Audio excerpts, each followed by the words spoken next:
Hey guys, my name is Nir, I'm a value investor, and in this video we will do an analysis of Activision Blizzard. Is it a buy, is it a sell? Let's find out. First I must address my hair. This is due to constant lockdowns here. This is not how I usually look, and I just felt I must say it. The analysis you will see today is available in a written form. With the link down below. I recommend going through the written form as well, as you will have interactive charts, and in the valuation part that I did using a DCF analysis, you will be able to adjust the forecast if you don't agree with my forecast, as well as adjust the discount rate to find your own purchase price. So without any further ado, let's begin. Activision Blizzard is the leading video games company, one of the biggest out there alongside Electronic Arts. It's traded in the S&P 500 and it is responsible to some of the most known franchises in gaming, such as Call of Duty, World of Warcraft and Candy Crush. The biggest thing about the company, in my opinion, is how they get into so many gaming genres and gaming business models recently. They got almost into every gaming business model out there, which makes them the most diverse gaming company out there.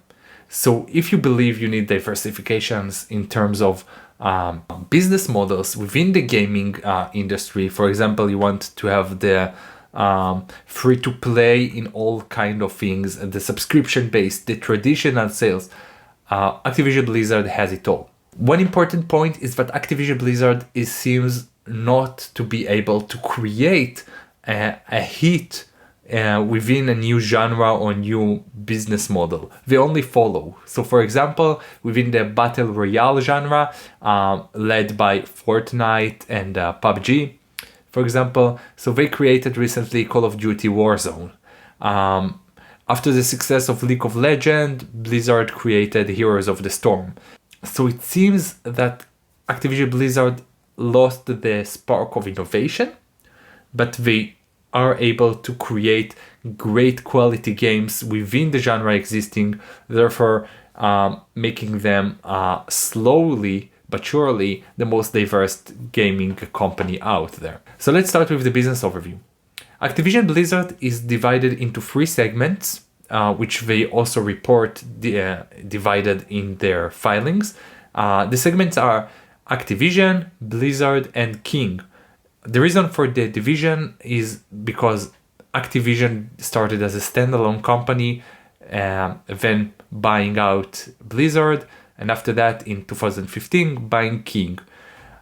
But the important thing is that the division of segments is not only logical for the revenues in the reportings, but also as a division of brands. Each brand is standalone and the creations of the brand don't intermix with other brands. So for example, Activision has the brand of Call of Duty, and they use this franchise of Call of Duty throughout many different games. So you have the original Call of Duty played in the computer. You have the free-to-play Call of Duty, which is Call of Duty Warzone, and you have recently Call of Duty Mobile. So we use the same franchise within many other games. Blizzard does that as well. They have the franchise of Warcraft with all the backstory and the design language of the Warcraft franchise, and they use it within the Warcraft game, which they released recently, Warcraft 3 Reforged. They use it in World of Warcraft, an MMORPG game, and they use it in Hearthstone, a cards game that have nothing to do potentially with the franchise, but the characters within the game and the entire world is based on the Warcraft world. Now you can see on the screen a chart of the division of revenues between the different segments. So as you can see, Activision is almost responsible for 50% of the revenues of the company, and the division between Blizzard and King is almost 25% for each. Another important thing is to understand that the company is led by very concentrated big franchises. In their 10K filings, they mentioned that Call of Duty, Candy Crush, and World of Warcraft, those two top three franchises are responsible for 58% of the revenues. And if you add Overwatch to this, you get to 66% of the revenues. The problem with that concentration is that if Activision Blizzard is messing up with even just one of their top franchises, they are in a problem. And it already happened. It happened at the end of 2018. And you can see right now on the screen the stock price. And you can see that in 2018, there is a drop. And the drop is due to a disappointing release of Call of Duty that year. Call of Duty is responsible for so much revenues for the company that just the drop in revenues due to a disappointing release of Call of Duty led to this drop in the stock price. And we will get to that, but I believe that the only buying opportunities for the company in the future will be if they will mess up one of their big franchises, because otherwise the company is priced almost to perfection of their growth and the growth of the industry. And as I mentioned, I don't believe they will be able to release a new hit, a new model like Fortnite or something like that, because they almost killed all on innovation within the company. So let's go through the business models that Activision Blizzard is expanding to. The first one is the traditional game sales. Traditional game sales is creating a game once a year, in the case of Call of Duty, for example, and selling it through digital stores or through GameStop for all you meme stock lovers for $60, $70, $80 a piece. This kind of business model is very cyclical because most of the game purchases, especially AAA games like Call of Duty, is done in the holiday season. So most of the revenues are coming through in the fourth quarter of every year. As you can see now in the table, you can see the revenues by segment for each quarter. So Activision, which is representing Call of Duty, is most reliant on that. You can see a huge spike in the fourth Q of 2019, and the other three Qs are almost a fraction of the fourth Q because of the holiday season and the cyclicality of the business. Blizzard, which is reliant on the subscription model, and King, which is reliant on the free-to-play using Candy Crush, is more stable throughout the year. But we will get to that. The next business model is subscription-based games, represented mostly by World of Warcraft from Blizzard. World of Warcraft is an MMORPG game, which is an acronym for Massively Multiplayer Online Role-Playing Game. It's basically a game where a lot of people are existing in the same world and playing with each other. Now, it's very tempting to act like this is some kind of a SaaS business and expect the same margins, but I don't believe it's exactly like a SaaS business, because a SaaS business is driven by the consumer himself. It just uses the service, and in this kind of model in the MMORPG world, I believe it's more like a newsletter subscription, because the players are used to get new content from the publisher itself, and you can see it through the years that there are always spikes in the monthly active users of the game whenever there is new content patch out. So it's more like newsletter, but not entirely like newsletter, because the world is filled with other people, and the other people create some kind of content themselves. Think of it like other people on Facebook or Twitter. So it's a weird mix, but I won't be tempted to act like it's a SaaS and not entirely like a newsletter when I'm looking at the margins and the management of this kind of thing. Even though World of Warcraft is a very large contributor to revenues, it's in decline in recent years. Even though for the past year, it's been outperforming, mostly due to the release of World of Warcraft Classic, but I don't believe it's sustainable, as you can release Classic only once, and the content is already progressed within this world of the Classic.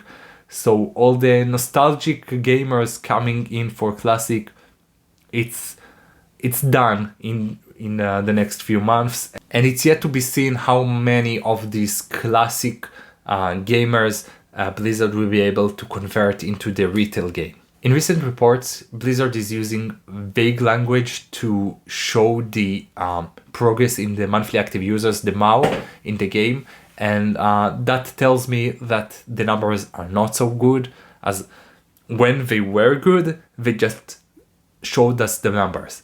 But now they use very vague language, as you can see right now on the screen, forming the presentation to investors they showed recently.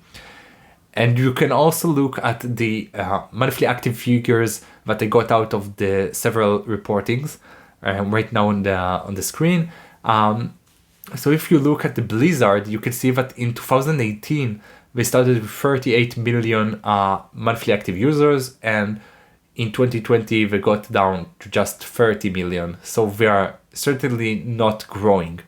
Whereas you can see Activision going from 51 million to 111 million, but we will get to that, but that doesn't mean anything as well. The next business model is the free-to-play business model. And within the free-to-play business model, there are many sub models we'll get to. The free-to-play model is taking the video games industry by storm, and most of the revenues these days for this industry is through free-to-play games. Let's start with the casual mobile games. Activision Blizzard got into this industry in the end of 2015 by purchasing King with their Candy Crush franchise, which is very much a leader within the world of free-to-play casual mobile gaming. But if you will look right now, you see the chart of the revenues of King since the Q4 of 2017, and as you can see, it's pretty much flat. It's not a growing segment for Activision Blizzard. It's just a stagnating segment, and they need to get into more business in this world to grow bigger. The next model within the free-to-play is the Battle Royale model, led by games like Fortnite, PUBG, Apex Legends, and they are all golden egg-laying chicken for their respective companies. Fortnite alone is estimated to bring in $2 billion in revenues in 2019. So you can see why everyone is rushing into this business model. And Activision does this too, and they recently released Call of Duty Warzone, which is a variant of Call of Duty, which is free to play and similar to Fortnite in the terms of a battle royale game model. Will it be successful? Most probably not, because they don't have the first comer advantage, and the last Call of Duty game that Call of Duty Warzone is based upon got mixed reviews. So these are two forces playing against Activision. It also bears the risk of cannibalization. People playing Call of Duty Warzone for free will not purchase the full Call of Duty game. It might also be in the other direction, people playing Call of Duty Warzone converting to pay for the standard game. But it's yet to be seen. Most probably it will cannibalize because of the experience in this industry, but it's yet to be seen. We can't really know what the performance of Call of Duty Warzone so far is, because Activision is using really vague wording in the reports, and they mess up with the numbers. And this is another point I want to lay here. You can't really trust Activision Blizzard with their reports. They keep messing up with the numbers, talking in vague words. They actively fighting the investor, and you need to be really, really into the gaming industry and understand what happens to know what the truth is. Otherwise, the company is really not useful and not coming forth for the investors. And you can see right now in the screen an excerpt from one of the reports where they talk about Call of Duty Warzone. And what they say here is that Call of Duty Modern Warfare and Warzone saw more than 3 times as many monthly active users as the prior title in the year ago quarter. Now this is complete nonsense, because you can't say anything about these numbers, as Call of Duty Modern Warfare is a standard industry game you have to pay for to play, and Warzone is a free-to-play game. So, and free-to-play games have much more inflated numbers of monthly active users. So combining the two games into one measurement, it can hide a lower amount of players in Modern Warfare, and it also means nothing for Warzone. So this number is complete nonsense, and they keep doing it, and whenever they do have something good to say, they just say it. But presenting things like that just tells me they are underperforming and they want to save face and not just tell you, oh, we are underperforming, we created a really bad game. The next genre is cards, Hearthstone, which is like Magic the Gathering. And like Magic the Gathering, the revenues come from selling new card decks to players. So the basic game is free to play, and the players are paying for new card decks to advance in the game faster. This game too is stagnating for Blizzard, as they use vague wording like growth in hours played or engagement improved, and they don't really talk about improvement of sales or more players even. They tell you there are growth in hours played. So each player play more, but they don't tell us there are more players. So it's kind of weird, but this is what I take from it. The last genre within the free-to-play is not really free-to-play, but I included it here because it's something weird. We used to have free-to-play mostly on mobile, and this game, Diablo Immortal, is a mobile AAA game. It probably will not be a free-to-play, but it's mobile AAA, and it's kind of a weird genre. There exist games within this genre of mobile AAA. GTA is one of them. Minecraft is also a mobile sort of AAA, sold for substantial amount of money in the world of mobile. And Diablo Immortal is yet to be seen how it will perform. It's not released yet. The usual audience of Diablo franchise, the Blizzard audience, really hates this idea, and they also booed the CEO announcing it in the Blizzard conference, because they are more of a PC players, and Diablo Immortal going to mobile after they expected for so long another PC games in the Diablo franchise is really problematic for them. But Blizzard did it because they are addressing the Chinese market, but mostly play mobile games and are okay with paying substantial amount of money in the mobile context for a mobile game. Next, let's talk about moat. As I see it, there are 2 potential moats for a company like Activision Blizzard. The first is the intellectual property they hold, and the second is the brand names. Let's start with the intellectual property. So, as I see it, Activision Blizzard have multiple IPs that are pretty strong. They are able to leverage their IP to get into more fields. So for example, they have the Call of Duty franchise, and when they wanted to break into the Battle Royale gaming model, where the competitors like Fortnite and PUBG are all independent, they are not relying on any prior franchise or brand name, Activision broke into this field with Call of Duty Warzone that is relying on a very known franchise of Call of Duty, and in that way they are able to leverage their pre-existing franchise and IP to break into new fields. Or take for example the game Hearthstone. Hearthstone is a cards game that, like Magic the Gathering and many other card games, are usually relying on fantasy worlds for the game. So they relied on the world of Warcraft for the game of Hearthstone. So they are leveraging their IP to get into more fields, and that works great for them.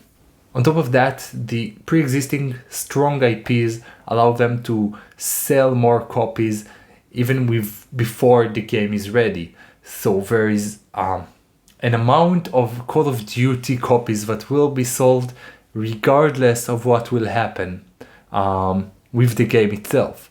Of course, it's not guaranteeing success of any game, but it enables them a better start. In my opinion, the IP moat is solid, but I won't consider it a wide moat. Next, let's go to the brand moat. So, Activision Blizzard actually holds 3 different brands in Activision, Blizzard, and King. And as I see it, all these brands are currently very harmed, and actually it acts as an anti-moat currently. So let's start with Activision. Activision as a company is seen as greedy corporation that does everything for money, and everything they touch, they break. So people, for example, consider Blizzard to be a gaming company that are able to create very high quality games non-stop, until they got into Activision and they got the force of Warcraft 3 Reforged and Diablo Immortal that is going to mobile just for greed, as the community thinks, and other things like that. They are not as bad as EA, for example, but people start looking at Activision as too greedy, and it's not good for the brand. Blizzard as well, they are got very hard hits recently. Warcraft 3 Reforged got the lowest Metacritic score ever. They had a really bad release. They basically lied to the community about what the game will have in it, and it was really, really bad. They announced the long expected Diablo game, the next release of the Diablo game.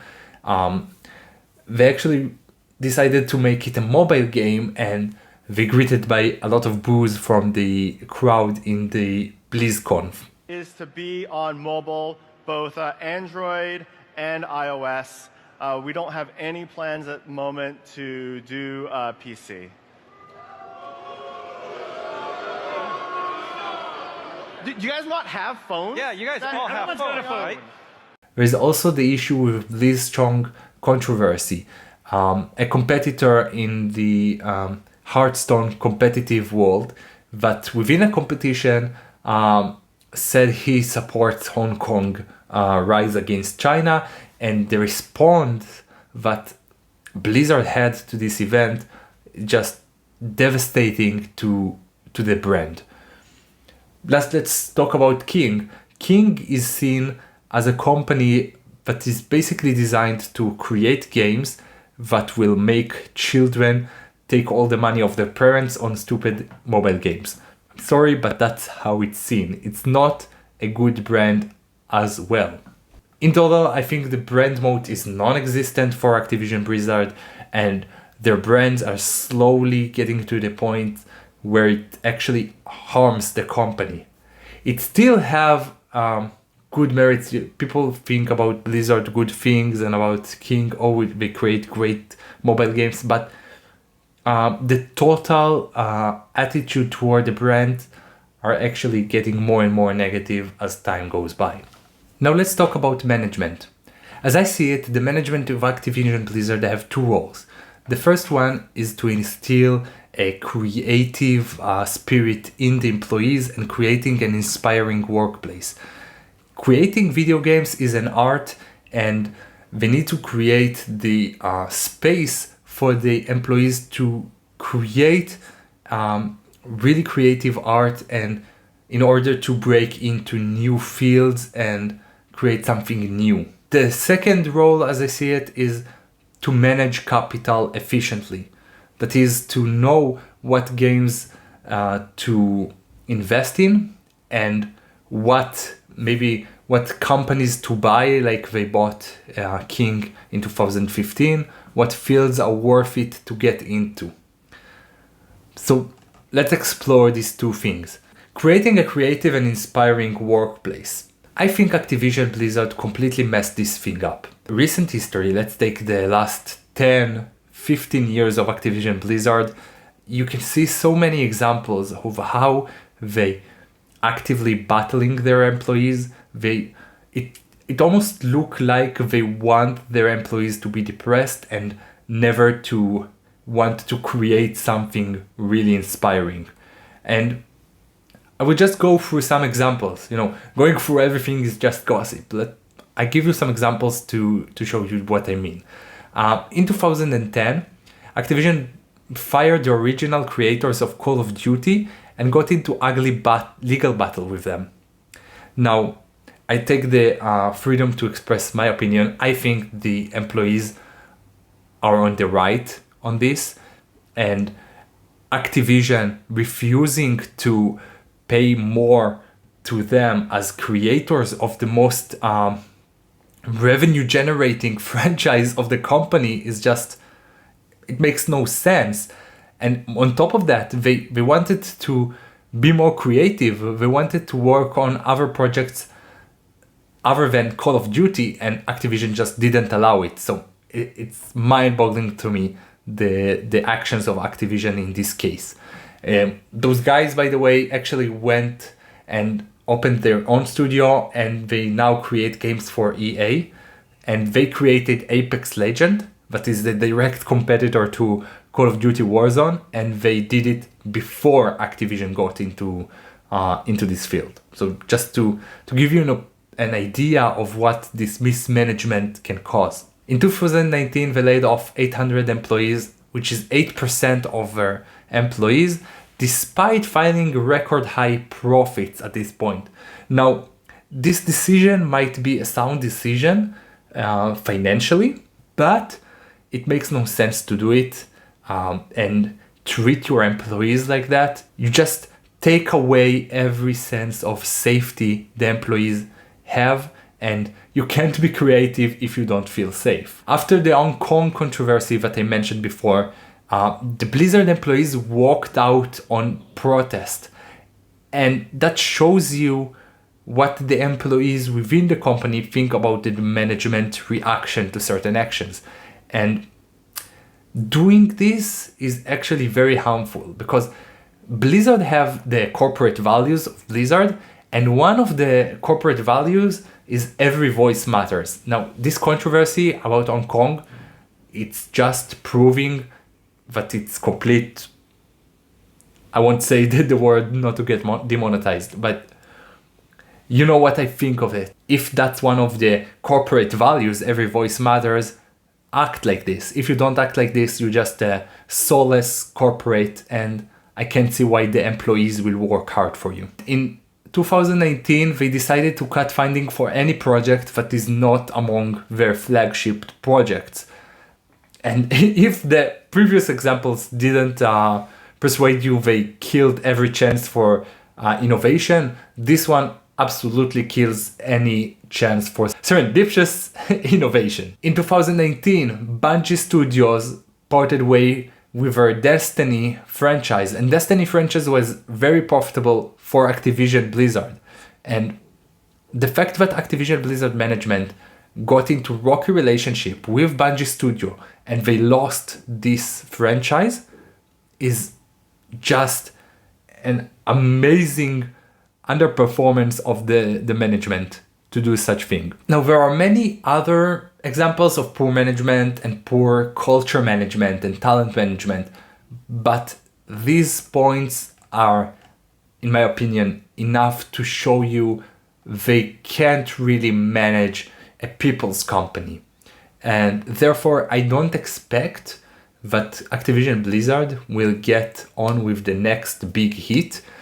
I actually think that the reasons I mentioned are why they missed the Battle Royale ship, they missed the genre of League of Legends and Dota and all these things.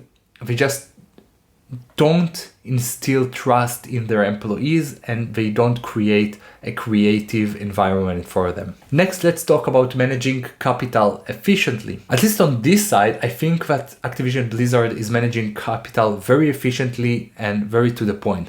You can see right now on the screen the return on capital and return on invested capital for Activision Blizzard, and it's most of the time it's above 10%, which is really great. And when I went over all their purchases, like the King purchase in 2015 was really amazing. They purchased them for really low price for I think it was EV/EBITDA of 6 or 8, where now the entire industry is trading with EV/EBITDA of 30. So just to give you an idea of how amazing purchase it was. And every purchase they did through the years, it seems to be very efficient. So when they manage capital, they manage it very well. Let's talk about the future of the company. I believe that Activision Blizzard will grow, not only within themselves, but as well as the industry of gaming is growing as well. I don't believe they will create any big revenue generating franchise anytime soon, like Call of Duty or World of Warcraft. I believe they as a company lost this ability, but they will grow gradually as they follow trends. Call of Duty Warzone will generate revenue, additional revenue using the Battle Royale model. Diablo Immortal in the mobile will generate revenue. Everything will grow, but it will not be a burst. There is no possibility for that, at least in my opinion. There's also the risk of the business model being completely broken by things like streaming games like Stadia.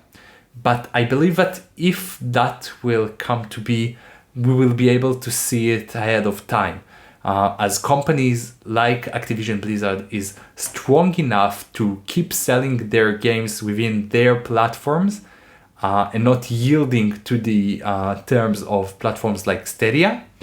But we will see other smaller gaming companies either getting into Stadia or not. And when we will see it start happening, we will have enough time as investors to get out if we would want to. Next, let's go for the valuation. For the valuation, I first wanted to see if Activision Blizzard is undervalued in terms of multiples compared to other companies. So right now you can see the graph of the EV/EBITDA of other companies in the same industry since 2010. I chose EA and Take-Two because these two companies are big enough and diverse enough to be represented like Activision Blizzard. I purposefully left out companies like CD Projekt that usually have just one big game out there, and recently the Cyberpunk 2077 release was really bad and the stock did a lot of crazy things, so I left that out. So what you can see within the chart is that first, the EV/EBITDA right now is almost the highest it's ever been for the industry. And that means that usually the industry itself is overpriced, or not overpriced, it's not on sale, that's for sure. And all the companies are basically having the same multiple, which means that Activision Blizzard specifically is not undervalued compared to other companies within the field. So after we've done that, let's go to the DCF analysis. So for the DCF analysis, I wanted to look at sort of the free cash flow. I specifically used owner's earnings with my own calculation. which is pretty close to the free cash flow. And I wanted to see the growth in recent years. So right now you can see the table of growth of the owner's earnings, and you can see that it's very unstable. It goes up, it goes down, but if you look at the results over 10 years, we have approximately 4% compounded annual growth. And I left 2020 out purposefully because 2020 was a huge growth for all gaming companies because of COVID, and I don't expect this kind of growth to be sustainable in the future, so I don't want to have it in my calculation and mess up the expected growth. So if I use 4% growth for the current owner's earnings, this is the table that you see now. This is the results of the DCF analysis, and for the terminal value, I used the terminal owner's earning expected after this growth of 10 years, and I used the terminal multiple of 25, which I think is reasonable to expect we will get to this point. So as you can see, not only that the price of the company is currently higher than the intrinsic value. Activision Blizzard, as we speak, is trading at about 70 billion. Also, the purchase price is far away from it. And that's, of course, because I required such a high discount rate, 15%. And I usually require this kind of discount rate because I want to create great returns and include some part of the margin of safety within the discount rate. If we change the discount rate a bit lower, as you can see, we get to a more reasonable price. And if you look at the drop into late 2018 that I showed at the start, here it is again, because of the disappointing Call of Duty sales, the company got into the price of less than 30 billion. So it got to the purchase price described here. So as I said, I believe that the company will go on sale again only if a big franchise that they rely on will mess up. So that's it for my analysis. I encourage you to go down below to the written analysis and play with the numbers yourself if you think I'm wrong with my DCF analysis, for example. And if it was helpful for you, I would love it if you leave a like, maybe even subscribe, and I'll see you next time.